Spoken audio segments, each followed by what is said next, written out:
Hi, and welcome to On Point, a podcast by Oak Street Funding, where we bring research and data-backed insights to dig into the minds of industry leaders to learn how to stand out, to navigate, and to break through this ever-changing industry. I'm your host, Bridget Height, and you can support this podcast by following us on Spotify, Apple Podcasts, on our website, or wherever you get your podcasts. We will be there hanging out, talking to industry leaders, and ready to empower you to grow your business. Now let's get on point.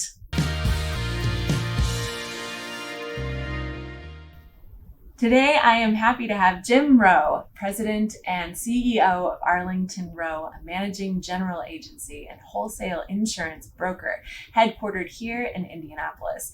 As a business owner since 1987, Jim has successfully navigated many disruptions that challenged his company. Jim, welcome to the show. Well, thank you. You look so happy. I am happy. I'm happy to be here. I need to get happier here too.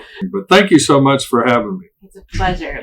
I want to hear all about your business. So let's talk about Arlington Roe.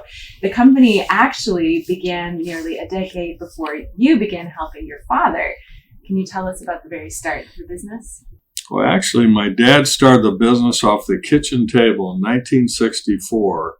His older brother, Norman Roe, my dad was number 2 of 7, was the number 2 guy at Foremost Insurance Company in Grand Rapids, Michigan. They specialized in mobile home insurance. My dad worked for a couple standard insurance companies here in Indianapolis, and he asked the company presidents, or told them a couple times, that mobile home insurance was really lucrative. And I think at the time they actually called it trailer insurance. Mm-hmm. But he was trying to convince the presidents of the companies to get in the business. And they said, "What are you, nuts? Those things blow away and burn." So he thought he knew there was an opportunity as a wholesale broker. So he left his job. He had to turn his car in. He came home one day in August of 1964 and said, "Ruth, I quit my job." So 5 kids in a 3-bedroom ranch house over by Devington Shopping Center. I don't know if you know where that is, but in any event, we're about 6 blocks away from Arlington Avenue, so he called it Arlington Insurance Agency, and he started a business from scratch. I think his first month he made $26.32. That's not a lot of money to feed a family of 7, but that's how he got his start with his 1949 DeSoto. That's the only car we had.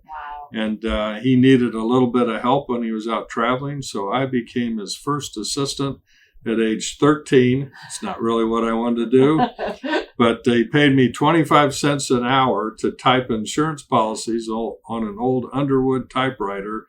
I didn't think he was paying me enough, but I didn't factor in I was getting free room and board. But that's how I got my start in this business, and that's how he started our firm. It's a great story.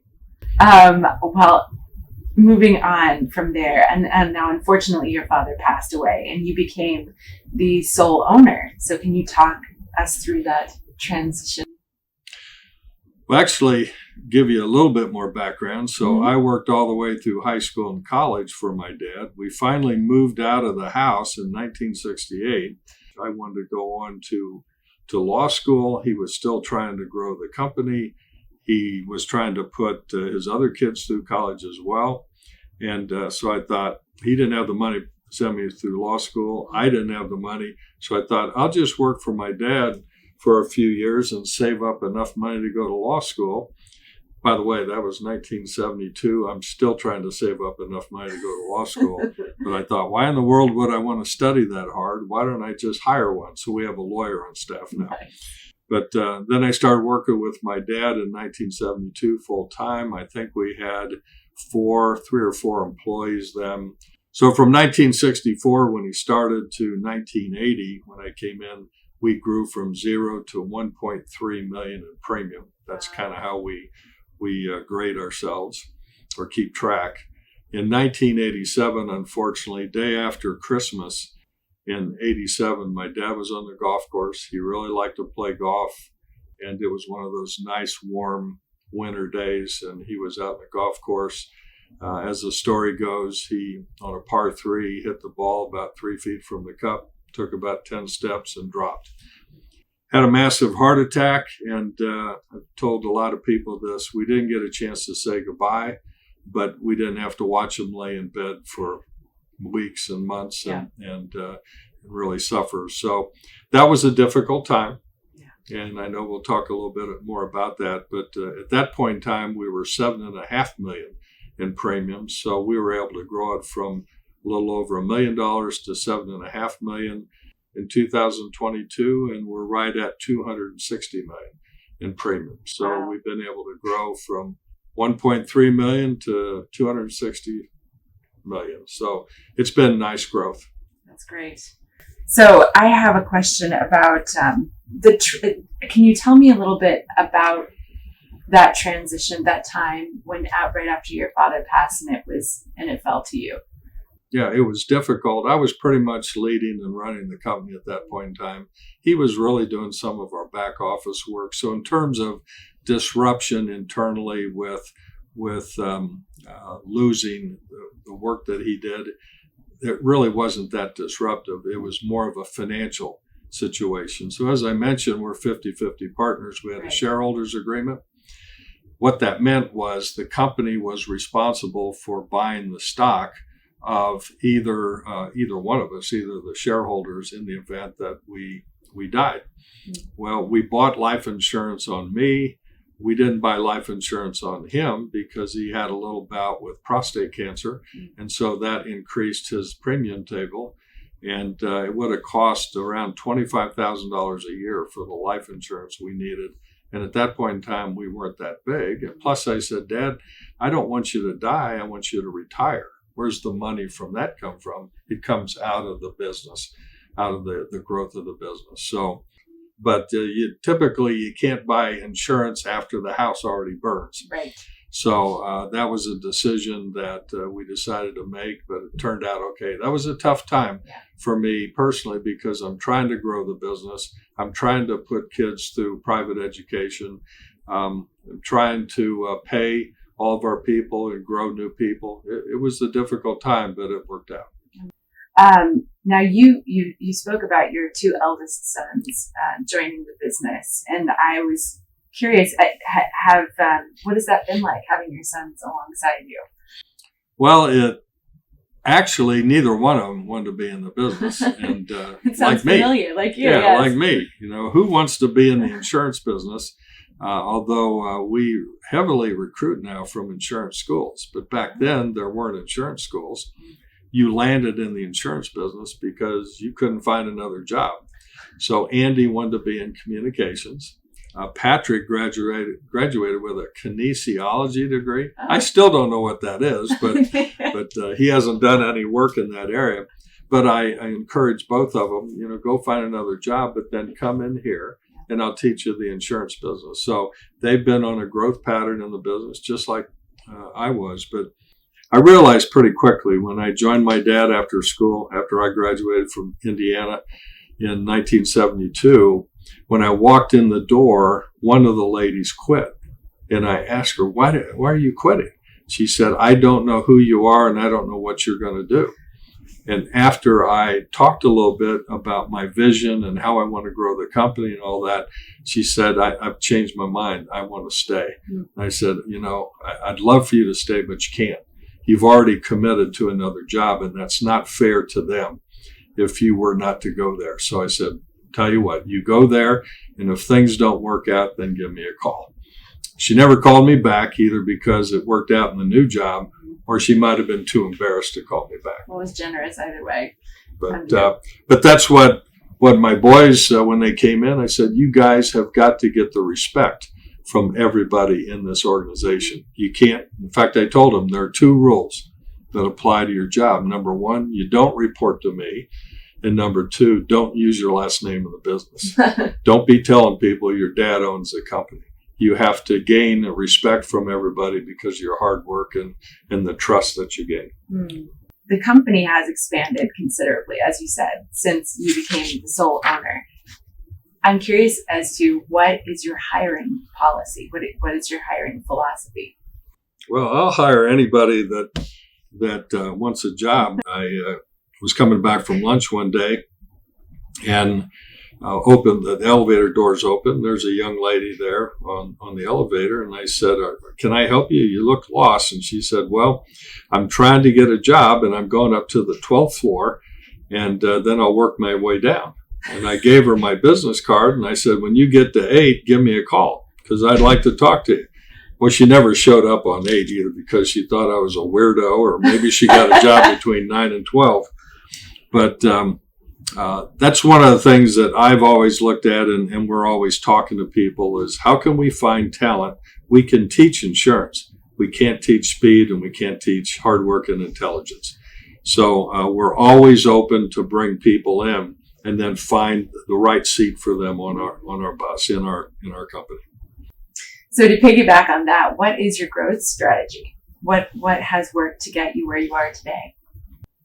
Well, it's about bringing talent in when they're available.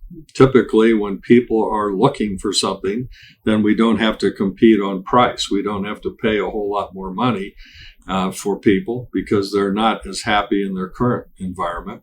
And you guys have probably heard about the great resignation that's going on. Well, trying to compete and you just increase the dollars all the time. As we all know, people long-term, money is not the most important thing. The primary reason, by the way, we're in business isn't to make a profit. It's to serve others. It's to help others with their financial needs. And we're in the insurance business.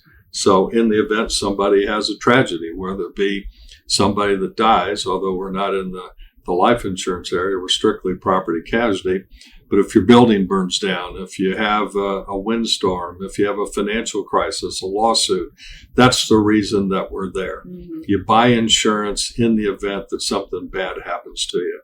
So that's the reason that we're in business primarily, is to help others in the event of a financial need. If we work hard and we're good at what we do and we specialize in different areas, we'll be successful. We'll make a profit. That's our strategy. Makes sense. So what do you think your leadership style is? Well, I wrote down a few words that I think might apply to me: collaborative, consultative, people-oriented. If you haven't figured that out, and that's where my son Christopher gets that, I think. Open door policy, transparent. In my office currently, I have a double door. So I like to tell people that I not only have an open door policy, I have a 2-door open door policy. That's one of the reasons, by the way, if you walked in my office, you'd see paper all over the place. We are a paperless company, except for my office, but I talk to people all day long, because that's our business, right, is dealing with people. Mm-hmm. So what are your aspirations for the future of Arlington Roe? We want to continue to grow.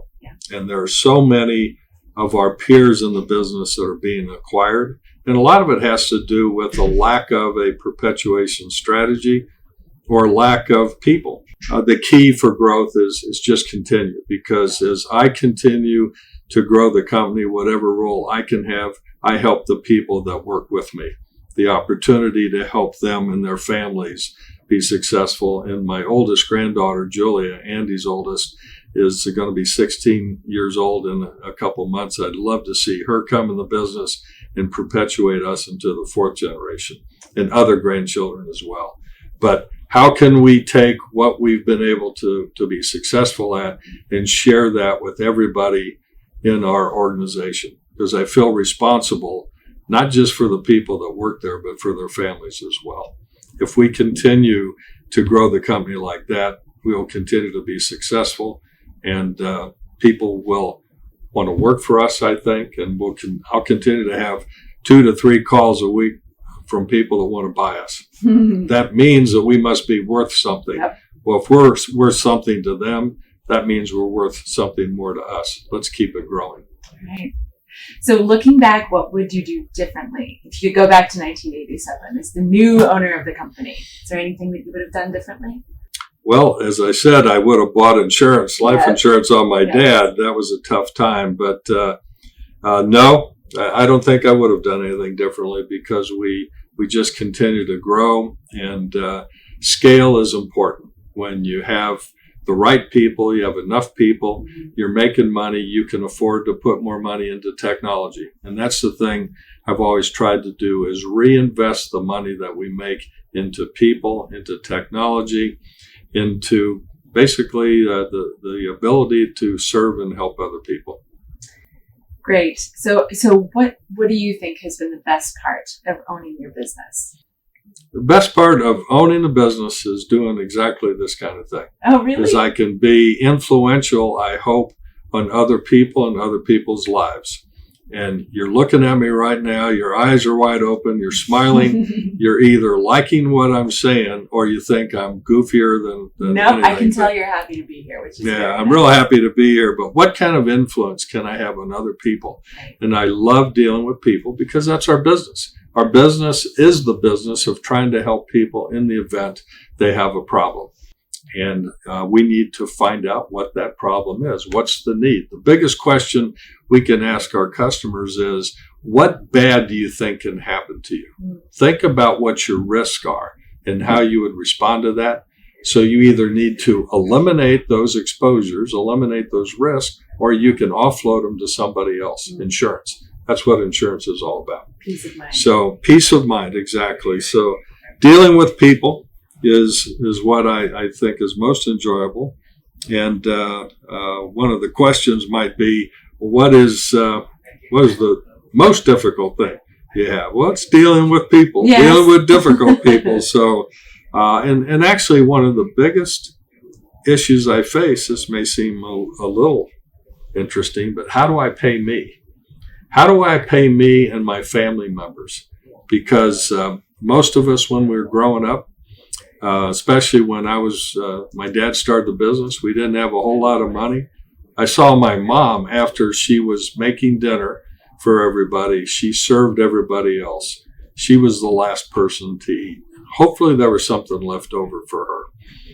Not that you can look at me, I'm not starving or anything, but that's what's critical, is how do I pay everybody else first? And I hope there's something left over for me. We occasionally have fire drills in our building. We're on the 8th floor, 12 story building. And I've been told that I have to get out as quickly as possible. And when we do these fire drills, I say, I'm not leaving until everybody else is out.